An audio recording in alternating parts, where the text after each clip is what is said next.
Olá, pessoal! Bem-vindos ao módulo de Educação Financeira para Microempreendedores. Este módulo faz parte do curso de Gestão Financeira e Crédito para Microempreendedores Individuais e Micro e Pequenos Empresários. Eu gostaria de começar com vocês falando algo que pode parecer básico e meio lugar comum, de que a educação financeira é essencial para o êxito dos negócios. Mas eu não falo só por mim. Pesquisa do Sebrae de 2020, mas que trata do período de 2018 até 2021, cita que o encerramento das empresas, né, em até 5 anos, ela se dá por vários fatores, mas principalmente porque há um pouco preparo pessoal do empreendedor, ou seja, o estudo, a pesquisa, o debruçar-se por analisar o negócio realmente não é considerado. Pelo planejamento deficiente, ou seja, eles não se planeja. Há um entendimento de que a maioria dos empresários que não tiveram êxito realmente nesses 5 anos não planejaram seu empreendimento ou planejaram simplesmente por um pequeno período de 6 meses. Um outro elemento é a gestão deficiente. O empresário não acompanha o seu negócio, não está ali vendo o dia a dia, vendo o que ele pode modificar para poder melhorar todos os seus processos. Um outro elemento é problemas no ambiente, ou seja, no caso do período estudado, a pandemia foi um fator preponderante para que algumas empresas que não se prepararam, que não vislumbraram outros cenários, realmente encerrassem suas atividades. Um dos itens que causa maior preocupação para o pequeno empresário é justamente essa questão de misturar os patrimônios, de misturar o caixa pessoal com o caixa da empresa. Super entendo que é uma tentação grande. Às vezes, objetivando agilizar alguma situação, pagar algumas contas, por exemplo, a conta de energia da sua casa, você pagar com recurso da empresa, ou pagar, por exemplo, os custos da festa de aniversário do seu filho também com recursos da empresa. Isso tudo numa intenção assim sincera em devolver. Mas eu vou utilizar aqui, eu coloco isso realmente no fascículo, que deveria ser proibido, realmente deveria ser proibido que se usassem esses recursos. Isto por quê? Além da dificuldade de você estar acompanhando, né, de estar ali tapando o buraco mesmo, por assim dizer, existe um princípio contábil da entidade, ou seja, esses recursos eles não podem se misturar. Por quê? Porque você mascara de algum modo os índices, os números, a situação da empresa e isso pode trazer sérios problemas para o empreendedor. Existem algumas dicas, e eu queria colocar aqui na tela, vocês vão poder observar, para vocês não terem dor de cabeça.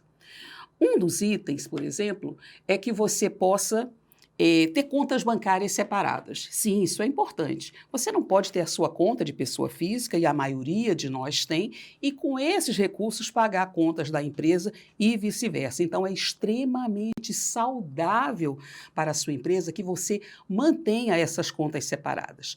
Uma outra situação que você precisa ter, e muitas entidades bancárias já fazem, é lhe dar um cartão empresarial. Sim, porque dificilmente você anda hoje em dia com recursos financeiros. Então, pagando com cartão, você pode utilizar o cartão da sua empresa. Resistir aos tapa-buracos, isso é fundamental, gente. O tapa-buraco faltou dinheiro na minha conta pessoa física, eu tiro da empresa e coloco aqui e vice-versa. Isso realmente é algo que não pode acontecer. Uma outra situação é o acompanhamento do fluxo de caixa da empresa. O fluxo de caixa é algo extremamente importante e realmente o microempreendedor, o gestor, ele precisa estar ali acompanhando o dia a dia. E, finalmente, utilizar algum sistema. Sistema, você tem hoje no mercado sistemas, softwares de todos os portes, né? Você tem aquele mais simples, tem o mais robusto, você pode ter por módulo, e se não for dessa forma, você acompanha numa planilha. Gente, acompanhar, ter o retrato da tua empresa, ter o retrato do teu negócio ali, ele pode ser feito até numa simples folha de papel. Isso é tranquilo.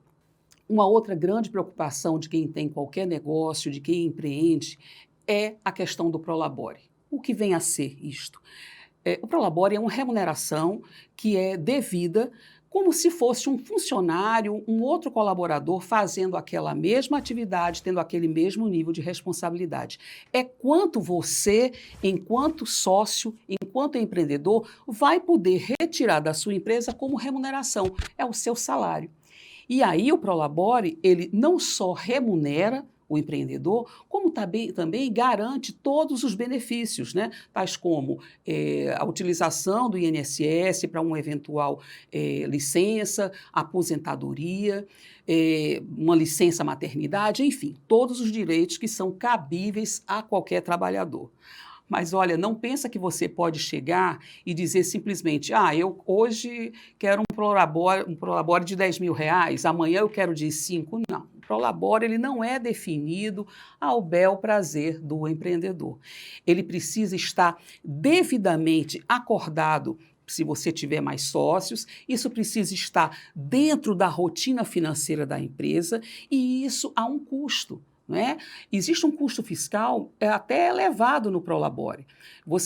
Sobre o Prolabore, você incide INSS, inclusive o laboral, há uma incidência de imposto de renda e existe aí um detalhe, é importante colocar, porque é justamente aí que a Receita Federal pega muitos empreendedores.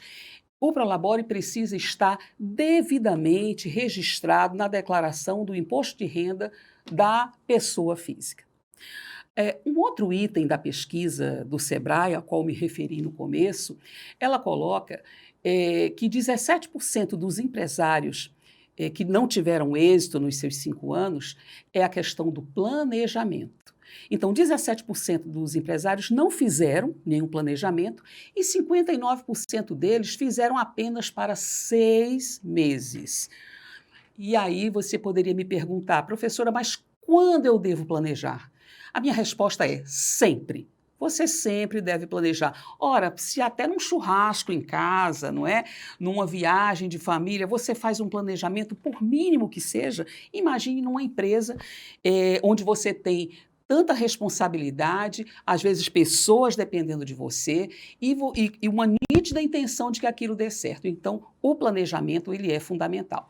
Na telinha aí você vai observar alguns elementos que são essenciais, são os básicos para você realizar qualquer planejamento. Então, a primeira coisa que você precisa fazer é analisar a situação atual, partir do ponto zero. Ou seja, ver como é que a tua empresa está naquele momento. Eu voltaria até um pouquinho para dizer que o planejamento ele não se dá tão somente com a empresa já em funcionamento. Você deve planejar, sim, antes da formalização. Eu já tive casos de cidadãos que desistiram simplesmente de abrir a empresa ao fazer um planejamento pré-formalização, porque perceberam que não estavam preparados ou que não estavam no rumo certo. Precisariam mudar, talvez até de negócio, até de ramo. Então, fazer essa análise, ela é fundamental. Partir do ponto zero, ver onde você quer chegar. Existem ferramentas no mercado bastante interessantes, mas uma que é gratuita e você faz na tua própria empresa sem sair do lugar é a SWOT, ou FOFA, né, que é justamente aquela ferramenta que calcula quais são os pontos fracos, os pontos fortes, quais são os desafios, enfim, faz essa análise geral e esse item, essa ferramenta, ela certamente é objeto de um dos fascículos do nosso curso. Um segundo elemento importantíssimo para o seu planejamento é a definição de metas. Como já disse uma professora aqui no outro fascículo, você não vai dar uma de Alice, né? Você não vai, por exemplo, ficar sem saber para onde quer ir e aí qualquer canto, qualquer vento lhe favorece. Não. Você precisa ter em mente o que é que você quer atingir. Isso em todas as questões da tua empresa. Você pode dividir por setor, você pode definir que seja uma meta para a empresa toda, que seja uma meta por colaborador, mas a meta ela precisa estar bem definida. Você precisa saber para onde você quer ir e, a partir daí, traçar, né, que aí já é o nosso próximo ponto, criar um plano de ação para atingir essas metas. Não é? O nosso plano de ação é exatamente saber o que você quer fazer, quando fazer, por que fazer, e ferramentas existem também e serão abordadas em outro fascículo deste curso. Nós temos, por exemplo, a 5W2H e nós temos o PDCA, que vocês verão com maior detalhamento em um outro módulo. O quarto item seria elaborar um orçamento anual. Sim, muito embora você faça um acompanhamento passo a passo, é importante que você saiba no período de 360 dias, como você vai se comportar, o que você vai gastar, o que você vai precisar investir. Então, a elaboração desse orçamento anual é muito importante também para fazer o seu planejamento. E um quinto item é a previsão de cenários. Ninguém é mãe de Ná aqui para fazer prognósticos difíceis, coisas negativas, não. Mas prever cenários alternativos, ter um plano B, é algo extremamente saudável para a sua empresa. Por exemplo, você pode fazer um cenário de que você consiga, por exemplo, atingir todas as suas metas. Então, isso vai ser maravilhoso, certamente você terá lucro e a vida seguirá. Você pode também montar um outro cenário, que é o de não atingimento das metas ou atingimento parcial. Isso certamente vai te dar uma outra diretriz, vai te dar um outro sentido de direcionamento na tua empresa. E aí, planejou? Já tem o conhecimento? Vamos pôr em prática? Até porque conhecimento só prospera se for colocado em prática, né? E aí a gente sugere a gestão, o acompanhamento ali bem de perto de alguns controles que a tua empresa precisa ter. E que você faz, eu insisto aqui em dizer, quando a gente fala em acompanhar, em controles, a gente não está falando necessariamente em sistemas, em softwares, em planilhas. Não, gente, uma folha de papel pode resolver isso daí, mas você precisa conhecer, você precisa ter essa fotografia em preto e branco da empresa. Então, um controle que você precisa acompanhar de perto é o controle diário de caixa e bancos da tua empresa. Por intermédio dessa ferramenta, você conseguirá ver quanto entrou no seu caixa e quanto saiu, seja em espécie, atualmente seja em Pix. Isso para quê? Isso vai fazer com que você determine, por exemplo, quanto é que você precisa ter no teu caixa ali em dinheiro com você no dia a dia, em espécie, em dinheiro. Quanto você precisa ter no banco e fazer a conciliação diária disso, conciliação bancária diária. Então, é um controle diário realmente de tudo que entra e sai em espécie, em dinheiro ou Pix do teu caixa. Um outro elemento é o controle diário de vendas. Quanto você vendeu no dia? Qual item que foi mais vendido? Qual vendedor que teve uma melhor performance? Por que o produto A está vendendo mais do que o produto B? Então, a partir desse simples controle, você pode ter insights, você pode ter, não é, realmente ideias muito interessantes que podem realmente movimentar a tua empresa. Um outro item que vocês precisam controlar é o contas a receber. Ele pode ser mensal. Quanto que você tem de receber? A receber, isso eu estou me referindo a vendas a prazo, né? Porque as vendas à vista já ficaram lá no nosso controle diário de recebimentos. Mas quanto eu vou receber? Em qual prazo? Em que tipo? Eu estou vendendo mais no boleto? Eu estou vendendo mais... de que forma eu estou vendendo? No cartão de crédito? Que medidas eu posso tomar a partir desse controle? Então, é extremamente importante você saber ter esse controle mensal de contas a receber. E aí eu já parto para um quarto elemento, que é o de contas a pagar. Eles precisam estar casadinhos ali. Sim, porque é importante que você só faça o seu pagamento após você receber. Então, esses dois controles, eles precisam caminhar juntinhos, para que você não tenha nenhum problema e tenha que recorrer a algum financiamento imediato, o que não é muito legal para a tua empresa. Fluxo de caixa. Gente, a gente não pode viver sem o fluxo de caixa. O fluxo de caixa que você precisa acompanhar mensalmente, ele analisa, né, a previsão de como vai estar a tua empresa no futuro. Então, por exemplo, é possível que acompanhando o seu fluxo de caixa, você perceba que no mês de agosto você entenda que precisa buscar um financiamento para quê? Para comprar matéria-prima, porque o final do ano está chegando. Então, você tendo esse controle, você tendo essa previsão futura de como vai estar tua empresa, de como vai estar tua questão financeira, você pode estabelecer melhor. Esse item, gente, ele é um item tão importante, mas tão importante que há um fascículo específico de fluxo de caixa neste curso. Um outro elemento que as pessoas deixam muito de lado, mas eu sugiro que você fique bem atento, é o controle do teu estoque. Gente, estoque é capital de giro. Estoque você investiu ali. Então você precisa entender perfeitamente qual é o teu produto que está tendo uma melhor saída, qual é o teu produto que encalhou.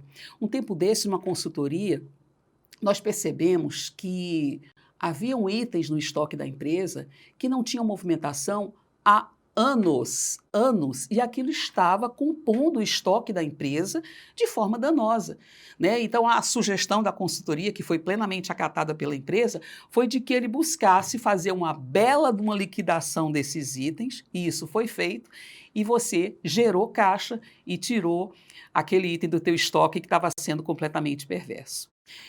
Um outro item que precisa ser bastante verificado é a apuração mensal dos resultados da empresa, né? Você precisa conhecer como está a sua empresa, saber para onde você está indo, e isso é fundamental. Esses controles, eles podem e devem ser feitos, não é, sistematicamente, não necessariamente por você, microempreendedor. Se você não tem o conhecimento necessário, se você não tem expertise para aquilo ali, procura quem possa fazer por você, né? Busca ajuda, contrata alguém que saiba, que tenha esse conhecimento, que possa fazer. A gente só não pode deixar de fazer. E aí eu queria passar para um item que é extremamente importante, que é a questão do endividamento. Quem é que gosta de se endividar aqui? Eu, como pessoa física, não gosto. A empresa também, em tese, não deve gostar.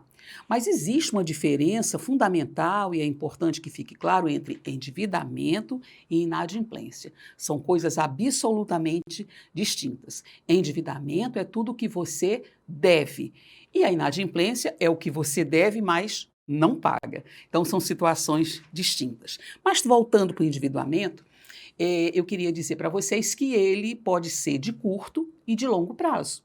O de curto prazo são aquelas situações onde o pagamento se dá, né, até 12 meses, até um ano, e o de longo prazo após esse prazo. Mas e aí? É bom se endividar? Depende. Eu diria a vocês que depende. Por que que depende? Há situações que precisam ser vistas. Por exemplo, um capital de giro, não é? Que é o recurso de curto prazo mais conhecido do nosso meio empresarial. Com o capital de giro, você, se bem estruturado, se obtido no momento certo, ele pode proporcionar a você uma maior barganha com fornecedores, por exemplo. E o endividamento de longo prazo? A empresa pode querer expandir. Ela pode querer, por exemplo, aumentar seus maquinários, comprar um veículo, enfim, a expansão é necessária. Evidentemente que ninguém empresta sem garantias, não é? E quando empresta sem garantias, e a gente sabe que existe uma questão da agiotagem, por exemplo, ele te empresta sem garantias, mas em juros absurdos, situações completamente, né, fora assim de qualquer curva. Nós estamos falando aqui de financiamentos estruturados, obtidos de forma idônea e junto a entidades que estejam realmente preparadas para isso. Então, eles emprestam com garantia. E o que é garantia? Garantia é um elemento que vai cobrir o risco daquele empréstimo ou daquele financiamento que está sendo feito para você, num montante suficiente para quitar o principal e os encargos, garantir depreciação, enfim, tudo vai depender, naturalmente, da análise que o banco faz. E aí, o que é que pode servir de garantia? Nós temos, assim, no mercado hoje, dois tipos de garantia. Nós temos a garantia real, né, que normalmente se constitui de hipoteca, alienação fiduciária e penhor. E nós temos as garantias pessoais, também chamadas de fidejussórias, que são o quê? O aval e a fiança.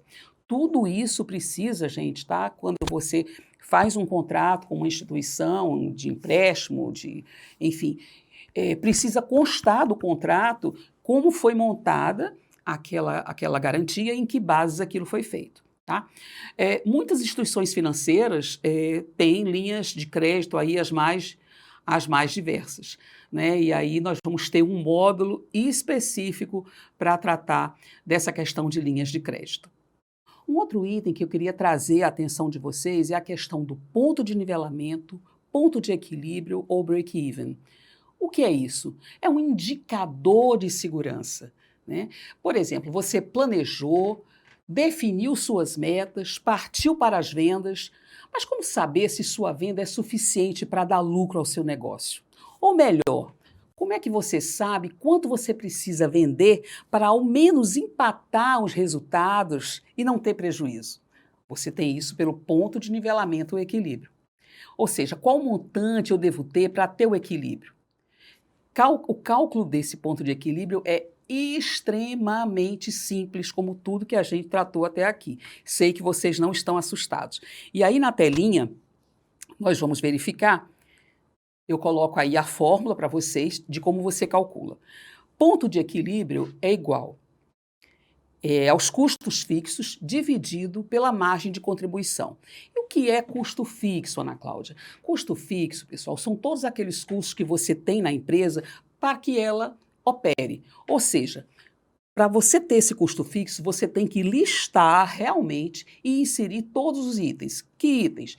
Suas despesas administrativas, água, luz, telefone, suas despesas de pessoal, salário, férias, 13º, as despesas com algum tipo de terceirização, contador, financeiro, as despesas anuais que sim você precisa trazer para o custo da sua empresa, como IPVA, IPTU, naturalmente quando for o caso, tudo isso compõe o teu custo fixo. Não esqueça de nada sob pena de mascarar o teu ponto de equilíbrio. Coloca realmente ali todos os custos fixos que você tem. E divide isso aí pela margem de contribuição, que é o quê? É o ganho bruto sobre as vendas dividido pelo ganho após excluir o custo de produção e os impostos. Então, nesse cálculo que a gente colocou aqui, coloquei a formulinha e aí nós vamos supor, tá? E aí eu preciso dizer que não é receitinha de bolo. Tá? Ponto de equilíbrio, mesmo que você se compare com uma empresa do teu mesmo segmento, do teu mesmo porte, ele tem que ser calculado com a carinha do teu negócio. Não dá para você comparar, o meu ponto de equilíbrio é X, o teu é Y, porque vocês podem até analisar por quê.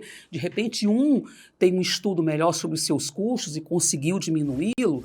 Enfim, existem várias formas de você tentar rever aí, mas o ponto de equilíbrio ele é individual, ele é da tua empresa e ele é extremamente dinâmico. Sim, porque se você percebe que você pode reduzir algum custo, você já tem que calcular, recalcular aí o teu ponto de equilíbrio.